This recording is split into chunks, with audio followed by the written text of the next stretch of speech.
Hi students, this video is to continue our lecture in Unit 1, Sets, going on into topic number 2, which is subsets. If you recall, at the end of my last video for topic number 1, we were using comparison words between two sets, such as equivalent sets and equal sets. Remember, equivalent sets means two sets had the same cardinality, or they had the same number of elements. Equal sets meant the two sets had exactly the same elements, which also means same number, but they were just possibly in different orders. Our goal now in topic number 2, dealing with subsets, is to compare two sets in terms of, is all the elements of one also elements of another set? So please note, we're not talking about two sets sharing some common elements. Okay, that's going to be in the next topic. Our focus here is one set totally contained in another set. So let's look at some definitions. First, set A is a subset of set B, symbolized A, looks like a sideways C and an underline underneath it.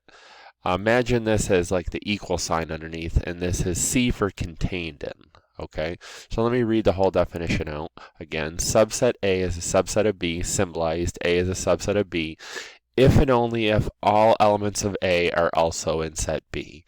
This symbol here, okay, let me circle it, is not only the notation for subset, but it's read as contained in or equal to.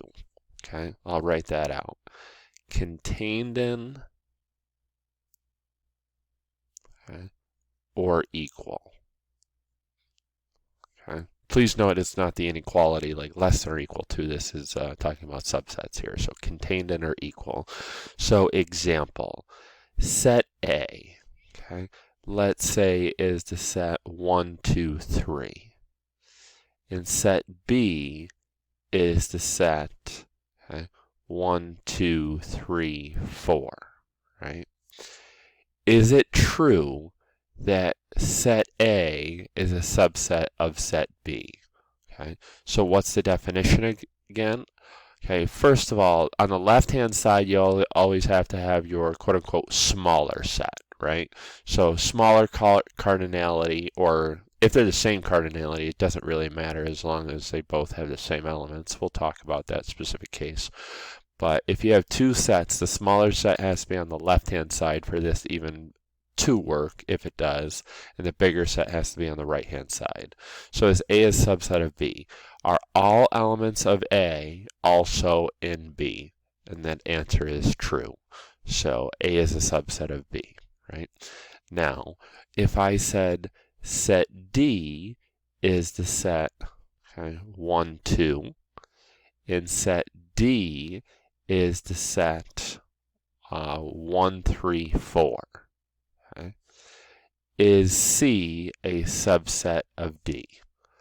Okay, and it's like, well, yeah, 1's an element there, and that answer is wrong. Okay, it's not about sharing some elements, it's about all elements of one are contained in the other. So are all elements of C contained in D? That answer is no. 2, okay, is in C, but 2 is not in D. So how do I make this statement true? We say set A is not a subset of set B, symbolized, same symbol, just cross it out. So if I cross this out here, okay, C is not a subset of D. Okay, so, and when is that true? Set A is not a subset of B, symbolized A is not contained or equal to B, if at least one element of A is not an element of B. Okay, so that's the idea there. So if I said set E is the set, P's, okay, and set F is the set of, okay, carrots and corn, okay, is E a subset of F? And it's like, well, these are both vegetables, right? So vegetables should belong in vegetables. Well, F is specific. F is specific to two vegetables, right? It's carrots and corn. E has peas. Is peas contained in the second set? The answer is no. So I cross that out. If it was true false, like this original one here, A is a subset of B, I would have wrote true on a true-false assessment. If this was originally listed as it was before I crossed it out, I would list false. Okay, so don't automatically make it true if it's a true-false test. Just answer true or false based on the way it's listed. So this here, E is not a subset of F. Again, hopefully that makes sense. If at least one element of the quote-unquote smaller set is contained in the other. Now, what if I said, let's go back to set A. Let's say set A is the set A12, okay, and the set B is the set, okay, 21A. Okay. Is A a subset of B? Okay. So are all elements here also elements here? Well, first of all, what do we notice? The cardinality is the same, right? This has 3 elements, this has 3 elements. So it's like, which one should be on the left-hand side? Well, it doesn't matter now because they're the same number of elements, right? Same cardinality. We just got to match are all elements of one, elements of the other. So this has elements A12, this has elements A12, so this is true. Okay. What if I did it the other way? Is B a subset of A? Okay. Are all elements here also here? That is also true. When is the only time where the subset notation can be switched? Okay. So it's like in an equation in algebra, I'll write it up here. If 2 equals x, then x equals 2. You could always interchange both sides of an equality, right? And it's still the same. Is it always true? Like, is A a subset of B? That's true. Is B a subset of A? No, a bigger set can't be contained in a smaller set, right? When is the only time which, if A is a subset of B and B is a subset of A are both true, that implies what? That implies A equals B, and that's a definition. 2 sets are equal if A is a subset of B and B is a subset of A. Or you could say that in reverse, if A is a subset of B and B is a subset of A, then A must equal B. So hopefully that makes sense. So next definition.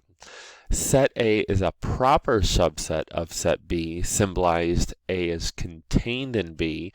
Notice there's no equal sign here. It's just contained in.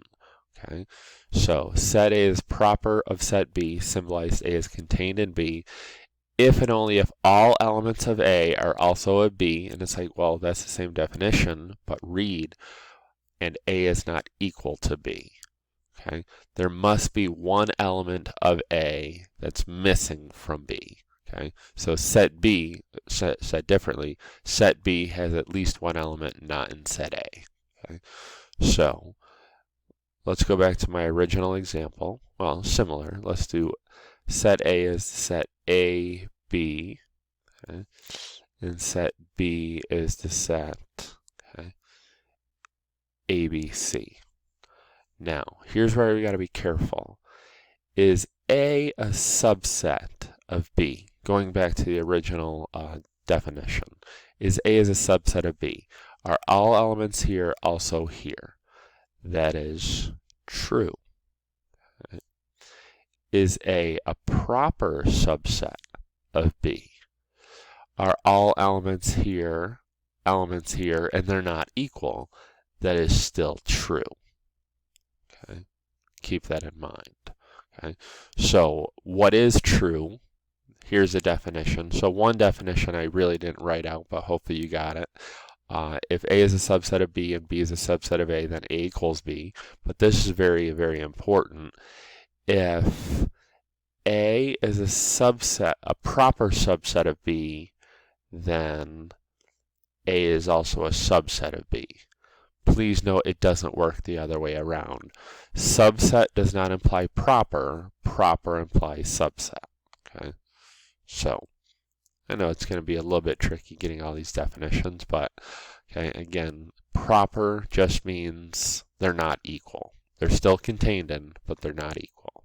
So, and again, I'm going to have other videos here to do a lot more examples. Next definition. This is just my overview video. The power set P is defined to be the set of all subsets of a given set. two very important things to note. Every set is a subset of itself. Okay, so A is contained in or equal to itself. Notice it's equal, right? And two, the empty set is a subset of every set. Okay? Very important definition. The empty set is a subset of every set. And remember the notation for the empty set, it was a circle with a line through it or the two empty braces. So if I give you set A is the set 1, 2, okay? Please find me all subsets, okay? Find me the power set, the set of all subsets. So what is P going to be? Capital P, okay? I'll call it P sub A, right, for the power set of set A. Well, it's going to be a set of sets, okay? So what's the first subset? Well, the first subset is going to be the empty set. What's the next subset? And our main question becomes, how many subsets will it have, right? Well, I know the empty set is a subset of A. I know the set itself, right, is a subset of A. But what is also a subset of A? How about the set containing just one, right? Notice how I have it in braces. I don't want to put just one here because that would be an element. I know one is an element of A, but the set containing one is a subset of A. And what about the set containing 2? Okay. So in this case, how many subsets did A have? And that answer was 4. How did I know that? Well, we go on to the next definition. The cardinality of the power set, or the number of distinct subsets a given set has, is equal to the 2 to the cardinality of A. So let's just bring this example right down. What's the cardinality of A? How many elements did A have? By the comma rule, I know A has 2 elements. So what is the cardinality of the power set of A? That would be 2 to the cardinality of A. Okay, so we got to know how to raise 2 to a power. So the cardinality of A is 2.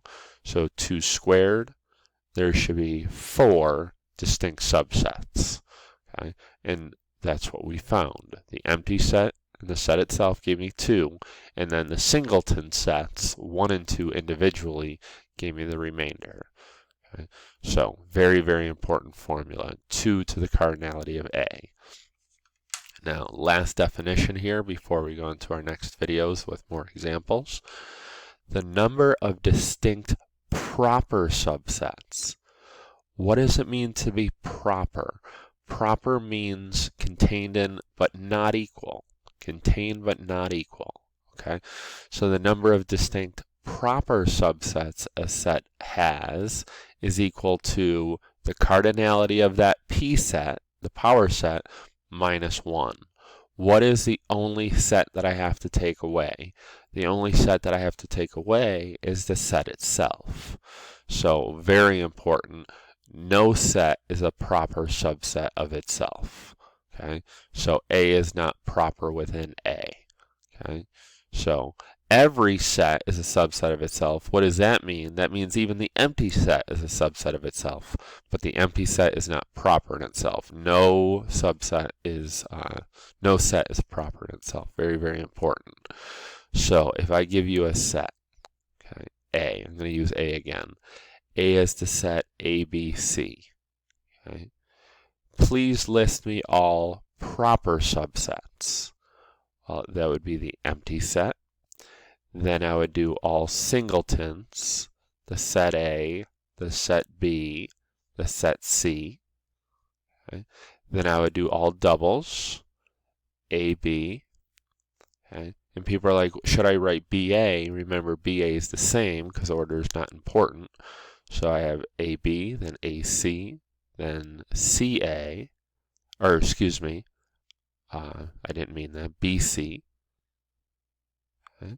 So how many do I have so far? I have 7. And that's all I need, because if I do 2 cubed, the cardinality of A is 3. 2 cubed is 8. Now you know I should have 1 less than 8. okay, which is 7. I'm not including the set itself. So hopefully this video has helped.